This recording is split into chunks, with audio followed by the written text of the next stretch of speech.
Salam Pak Esra, saya mau izin bertanya. Mengapa Yesus tidak berdosa? Padahal dia lahir dari Maria yang berdosa. Mohon pencerahannya. Semua manusia berdosa ya. Semua manusia berdosa, tapi Yesus lahirnya tidak berdosa. Itu penting sekali. Kalau Yesus berdosa, dia gagal jadi juru selamat. Dunia tidak punya juru selamat lagi. Karena itu Yesus harus tidak berdosa, harus suci sempurna. Masalahnya mengapa Yesus bisa suci sempurna kalau dia tetap lahir dari Maria yang notabene orang berdosa? Kalau Bapak bicara begitu sama orang Katolik pasti menolak. Karena menurut orang Katolik, Maria juga suci. Suci sempurna. Bahkan Maria tidak mempunyai kemungkinan berdosa. Maria tidak punya dosa asal. Itu menurut orang Roma Katolik dalam doktrin yang namanya Immaculata Conception atau Maria Immaculata. Ya. Nah, karena apa? Mengapa mereka bilang Maria harus suci? Karena Maria harus melahirkan Yesus yang suci. Yesus yang suci, kesucian Yesus itu diterima dari Maria. Kalau Marianya berdosa, bagaimana bisa melahirkan Yesus yang suci?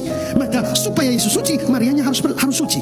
Kalau begitu saya bertanya, kalau begitu bagaimana supaya Maria suci? Berarti bapak dan mamanya harus suci kan? Bagaimana bapaknya Maria harus suci? Bisa suci. Kalau begitu kakek neneknya Maria harus suci. Bagaimana kakek nenek Maria harus suci? Maka kakek dari bapaknya dan mamanya Maria harus suci. Lama-lama ke atas Adam dan Hawa suci. Tidak, kesucian Yesus tidak diterima dari Maria. Menurut saya Maria tetap orang berdosa. Satu-satunya manusia yang dikecualikan dari dosa itu hanya Yesus. Maria di dalam lagu nyanyian pujian Maria Lukas pasal 1 ayat 35 dia bilang, "Aku mengucap syukur kepada Allah juru selamatku, jiwaku memuliakan Allah juru selamatku." Kalau Maria tidak berdosa, lalu ngapain dia panggil Allah juru selamat? Juru selamat dalam apa? Karena itu Maria tetap adalah orang berdosa. Tapi ketaatan Maria, kita harus hormat Maria. Ketaatan Maria membuat dia dipilih oleh Tuhan untuk kasih karunia. Dia dipilih Tuhan untuk melahirkan juru selamat. Kalau begitu, bagaimana supaya Yesus tidak berdosa? Padahal dia lahir dari orang berdosa. Ada dua faktor. Pertama, dia tidak boleh lahir dari hasil kawin laki dan perempuan. Karena pembuahan itu menurunkan dosa asal. Itulah sebabnya Yesus harus lahir dari perawan. Tapi masalahnya Maria masih berdosa. Ya, disitulah kita bisa melihat peran Roh Kudus. Di mana dalam pengakuan iman rasuli dia bilang, dikandung dari Roh Kudus.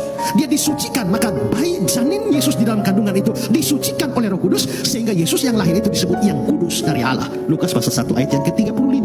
Jadi mengapa Yesus bisa suci? Karena lahir dari perawan. Kedua, disucikan oleh Roh Kudus. Ya. Oke Pak Esra, penjelasan Anda sangat mencerahkan dan menguatkan iman kami. Terima kasih, Tuhan Yesus memberkati.